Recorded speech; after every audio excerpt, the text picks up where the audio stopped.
Movie की शुरुआत होती है एक ब्लैक फ़ोन को दिखाते हुए जिस पर एक लड़की नमती है। उसके बाद वो फ़ोन पर बात कर रही होती है और वो बहुत ज़्यादा घबराई हुई होती है। वो कॉल करने के बाद फ़ोन रखती है और वहाँ से घबरा कर बाहर चली जाती है। फिर सीन शिफ्ट होता है और हमें दो बहन भाइयों को दिखाते हैं जिसमें लड़की का नाम क्वीन और लड़के का नाम फिन होता है।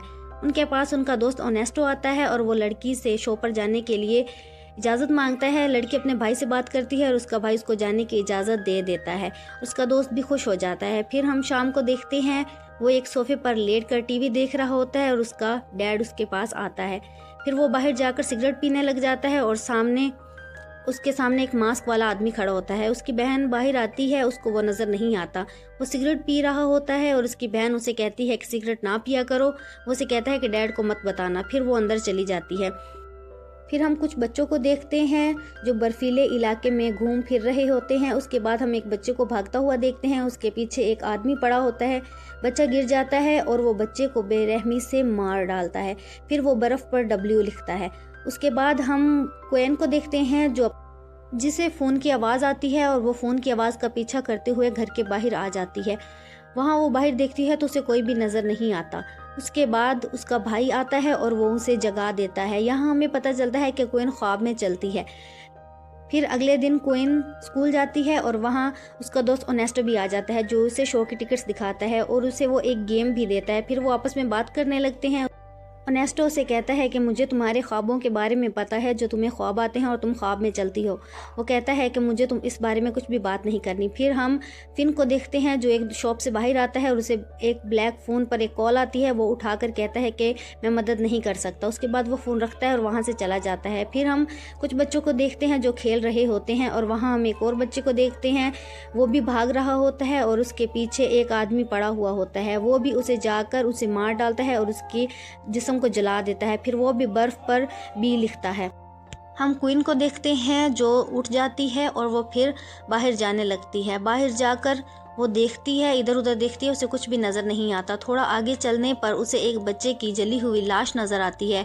वो बहुत घबरा जाती है और जब नीचे देखती है तो उसका पाँव खून से लथपथ होता है। फिर वो साइकिल लेकर एक घर के बाहर जाती है। उसे एक फ़ोन की आवाज़ आ रही है। उसका भाई नहीं मानता। फिर वो अपने दोस्त ऑनेस्टो के साथ वहाँ जाने के लिए तैयार होती है। जब वो जा रहे होते हैं तो उसका भाई भी तैयार हो जाता है। वो कहता है कि मैं भी क्वीन के साथ जाऊँगा, मैं उसे अकेला नहीं छोड़ सकता। और वो भी अपना बैग तैयार करके उनके साथ चला जाता है। रास्ते में वो गाड़ी में फिर सिगरेट पी रहा होता है, लेकिन रास्ते में बहुत ज़्यादा बर्फीला तूफ़ान होता है जिसकी वजह से उन्हें रास्ता भी नज़र नहीं आता।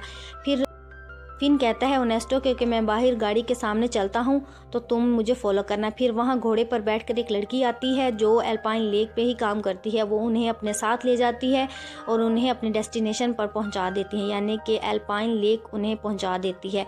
फिर वो वहाँ पहुँचते हैं लेकिन वहाँ भी बहुत ज़्यादा तूफ़ान होता है, हर तरफ बर्फ़ ही बर्फ़ होती है। फिर वो कैंप के अंदर पहुंच जाते हैं जहां क्वीन को एक अलग जगह रखा जाता है जहां लड़कियों की जगह होती है और उसके भाई को अलग जगह पर रखा जाता है। उसका भाई बाहर सिगरेट पी रहा होता है और क्वीन अंदर सो रही होती है। उसे फिर ख्वाब आना शुरू हो जाते हैं। उसे एक बच्चा नज़र आता है, वो भी बर्फ़ पर आकर H लिखता है और उसका फेस जो है वो 2 टुकड़ों में कट जाता है। वो डर कर उठती है और उसके भाई को भी फ़ोन की आवाज़ आती है। वो वहाँ जाकर फ़ोन सुनने लगता है। यही फ़ोन होता है जो शुरू में हमने देखा था जहाँ एक लड़की फ़ोन पर बात कर रही होती है। उसे कुछ भी आवाज़ नहीं आती। वो बाहर जाता है, थोड़ी देर बाद उसे दोबारा आवाज़ आती है। वो वापस चला जाता है, फिर फ़ोन सुनने लगता है। उसकी बहन को आवाज़ आती है। वो नीचे उतरती है और बेड के नीचे देखती है तो उसे खून से लथपथ एक बच्चा नज़र आता है। वो डर कर पीछे की तरफ होती है और उसका भाई भी पीसीओ के अंदर बंद हो जाता है जहाँ ज़ोर ज़ोर से फ़ोन बजने लगता है और वो चीखने लगता है। उसके कान बहुत ज़्यादा दर्द करने लगते हैं। क्वीन डर कर बेड के ऊपर चढ़ जाती है और दोनों बच्चे उसके सामने आ जाते हैं और वो उसको इर्द गिर्द घेर लेते हैं। फिर वो उनको देखकर बहुत ज़्यादा परेशान हो जाती है और जिसका फेस कटा होता है वो भी खिड़की से मुंह बाहर निकाल लेता है और अचानक उसका फेस कटकर नीचे गिर जाता है। उसको देखकर बहुत ज़्यादा परेशान हो जाती है और बहुत ज़्यादा चीखें मारने लगती है। उसका भाई उसकी आवाज़ सुनकर तेज़ी से उसकी तरफ भागता है और वो अपनी बहन के पास जब पहुंचता है तो उसे दिलासा देता है और उसे चुप करवाने की कोशिश करता है। वो उसे बताता है कि तुम ख्वाब देख रही थी। वो फिर भी बहुत ज़्यादा घबराई होती है और वो उसे अपने कैंप में लेके चला जाता है, लड़कों वाले कैंप में। फिर हम अगले दिन देखते हैं जहाँ वो उस ख्वाब के बारे में बात कर रहे होते हैं। फिर वो नाश्ता करने चले जाते हैं। वहाँ वो कैंप के लीडर से मिलते हैं जिसका नाम मांडो होता है। वहाँ वो मांडो को अपनी अम्मी की तस्वीर दिखाती है और वो उसे पहचान लेता है। इसका नाम स्टार लाइट होता है, इसकी अम्मी का नाम, क्वीन की। फिर वो उसे बताता है कि तुम्हारी माँ यही काम करती थी और तुम्हें मार दिया गया है। वो कहता है, उससे पूछता है कि तुम्हें किसने मारा है, तो वो कहते हैं कि हमें नहीं पता। और फिर वो उससे ज़ोर ज़ोर से पीसीओ को बाहर से मारने लग जाते हैं, जिससे फिन बहुत ज़्यादा घबरा जाता है और वो फ़ोन को रखकर जल्दी से बाहर आ जाता है। यहाँ हम फिन के डैड को देखते हैं जो मौसम की खबर देख रहा होता है टीवी पर। उसे अपने बच्चों की फ़िक्र होती है और वो उन्हें फ़ोन मिलाता है और उसका फ़ोन नहीं लग पाता। फिर हम क्वीन और अर्नेस्टो को देखते हैं जो एक लाइब्रेरी में आए होते हैं एक बुक लेने के लिए। वहाँ पर दो मियाँ बीवी होते हैं जो उन्हें देखकर ज़्यादा खुश नहीं होते। वो उन्हें बातें सुनाने लग जाते हैं और उनकी आपस में बहस हो जाती है और क्वीन गुस्सा होकर वहाँ से चली जाती है और अर्नेस्टो भी उसके पीछे चला जाता है और वो उसे कहती है कि तुम्हारे आने का शुक्रिया। फिर हम रात का सीन देखते हैं और क्वीन फिर सो रही होती है। उसे दोबारा उसी औरत का फ़ोन आता है जो हमने मूवी की शुरुआत में जिसे देखा होता है और वो ख्वाब के अंदर बाहर पीसीओ के बाहर खड़ी होकर उसे अंदर देख रही होती है। फिर वो दोबारा एक बच्चे को देखती है और वो उसके पीछे भागने लग जाती है और वो भागते हुए जंगल के अंदर आती है और रेड कलर के पंख उसके ऊपर गिरने लग जाते हैं। और फिर जिसका मुंह कटा हुआ था वो बच्चा अचानक उसके सामने आ जाता है और फिर दरख्त से बहुत सारा खून बाहर आना शुरू हो जाता है और फिर वो डर कर उठ जाती है। और फिर जब वो दरवाजे की तरफ देखती है तो वहाँ वही औरत वाइट कलर के कपड़े पहनकर खड़ी होती है और वो उसका पीछा करती है और बाहर आ जाती है। फिर दोबारा फ़ोन बजने लग जाता है और फिर आवाज़ सुनकर फ़ोन की वो बाहर चला जाता है और फिर वो अपने दोस्त ओनेस्टो को भी उठाता है और दोनों बाहर जाते हैं। यहाँ हम क्वीन को देखते हैं, उसे बाहर एक और बच्चा नज़र आता है। वो बच्चे को देखती है और बच्चा उसे देखकर भागना शुरू कर देता है। क्वीन भी उसके पीछे भागती है और यहाँ हम फिन और ओनेस्टो को भी देखते हैं जो बाहर आ चुके होते हैं। और फिर क्वीन बच्चे का पीछा करते हुए कमरे में आ जाती है और फिन फ़ोन सुनने लग जाता है। उसे उसी मास्क वाले आदमी का फ़ोन आया होता है जिसे हमने मूवी की शुरुआत में देखा होता है। वहाँ ओनेस्टो क्वीन को ढूंढते हुए उसके कमरे में जाता है लेकिन वहाँ उसे कहीं भी क्वीन नज़र नहीं आती और उसे दरवाज़ा खुला नज़र आता है। उसको पता चल जाता है कि क्वीन बाहर चली गई है। यहाँ हम क्वीन को देखते हैं जो बच्चे का पीछा करते हुए उस कमरे में आई होती है और यहाँ मास्क वाला आदमी फिन को अपनी बातों में उलझाए रखता है। उसे कहता है कि तुमने मुझे मार दिया था, मैं तुमसे बदला ज़रूर लूँगा।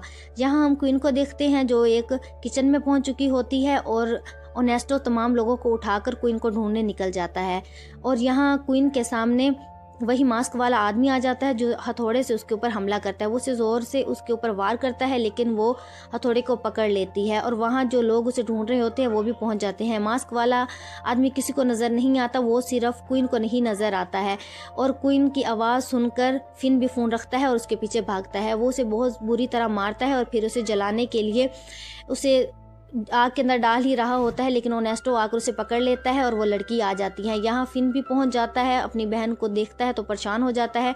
यहाँ क्वीन नीचे गिर जाती है और फिर वो मास्क वाला आदमी वहाँ से गायब हो जाता है और फिन आकर उसे उठाने लगता है। यहाँ सब लोग बहुत परेशान हो जाते हैं, उन्हें समझ नहीं आ रही होती कि क्या हुआ है। वो सब लोग एक जगह इकट्ठे हो जाते हैं। यहाँ क्वीन उन्हें अपने ख्वाबों के बारे में बताती है। मांडो बहुत ज़्यादा परेशान होता है और उनके आपस में बहस छिड़ जाती है और मांडो उससे पूछता है कि ये ख्वाब तुम्हें कब से आ रहे हैं, तो क्वीन उसे बताती है कि चंद हफ्ते पहले ही मुझे ख्वाब आते हैं। फिर वो उसे बच्चों का हुलिया बताती है कि ऐसे बच्चे होते हैं और मुझे इन बच्चों का ख्वाब आता है। वो बच्चों को पहचान लेता है कि ऐसे ही बच्चे गायब हुए थे। फिर वो उसे एक तस्वीर दिखाता है जिसमें वो खुद को और उसकी माँ को दिखाता है। वो कहता है कि बहुत अरसे पहले यहाँ से बच्चे गायब हुए थे और मैं उन्हीं बच्चों को ढूंढ रहा हूँ। और वहाँ वो फ़ोटो में एक आदमी को देखता है जिसे फिन पहचान लेता है। वो कहता है कि ये वो आदमी है जिसे मैंने मारा था।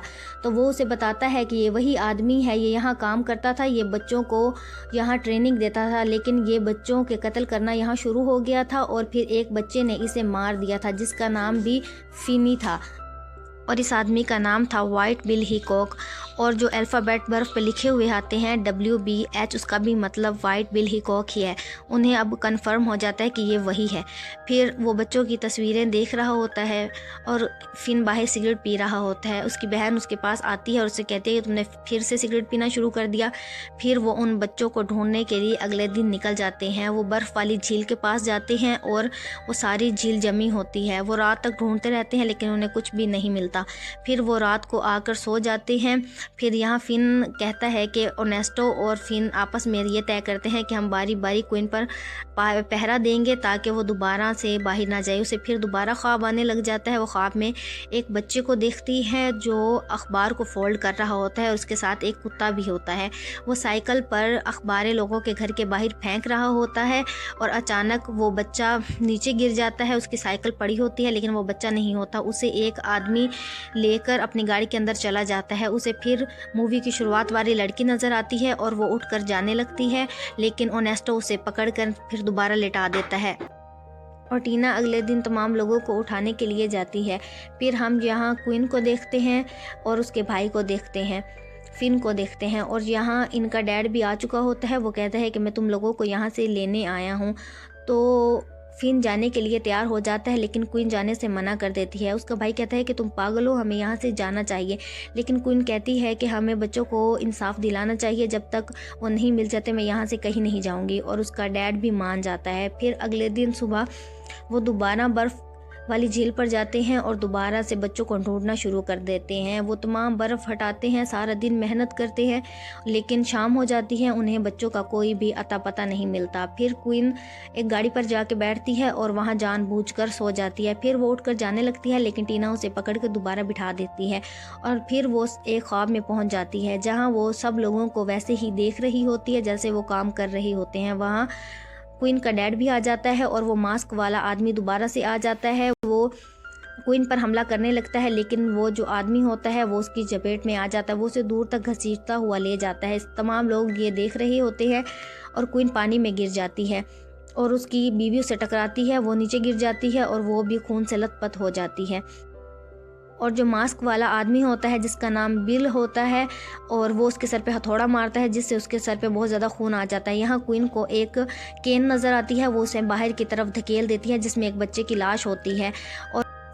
और अब बिल फिन पर हमला करने के लिए उसकी तरफ भागता है और बेल्ट से उसकी गर्दन को ज़ोर से बांध देता है और उसे नीचे गिरा देता है। और फिन उसे कहता है कि क्वीन को लेकर यहाँ से जाओ। नेस्टो उसे दूर लेके जा रहा होता है और यहाँ हम देखते हैं कि वो एक केन को बाहर निकाल लेते हैं और क्वीन भी पानी से बाहर आ जाती है और हम केन के अंदर से यहाँ वो क्वीन के अलावा किसी को भी नज़र नहीं आ रहा होता। क्वीन उसकी टांग पर ज़ोर ज़ोर से हथौड़ा मारती है और उसकी टांग को अलग कर देती है और वो चीख रहा होता है। फिर वो उसे पानी के अंदर धकेल देते हैं और बच्चे उसे पानी के अंदर ही खींच लेते हैं।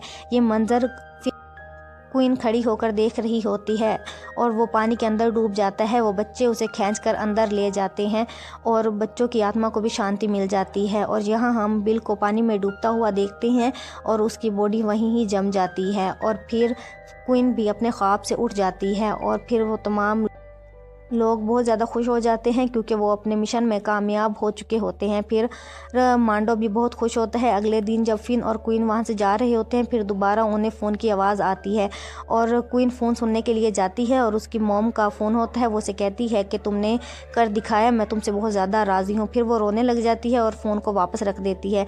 वो आकर उसे कान में बताती है कि मॉम का फ़ोन था। वो इमोशनल हो जाते हैं लेकिन वहीं उनके डैड उन्हें आवाज़ देते हैं। फिर वो सब लोग यहाँ से चले जाते हैं और ये फ़िल्म यही ख़त्म हो जाती है। अगर आपको मेरी ये मूवी पसंद आई हो तो मेरे चैनल हिडन मूवी वर्ल्ड को लाइक करें, शेयर करें और सब्सक्राइब करें ताकि मुझे मोटिवेशन मिलती रहे और मैं आपके लिए इसी तरह अच्छी और एक्सप्लेनेशंस बनाती रहूं। Thanks for watching.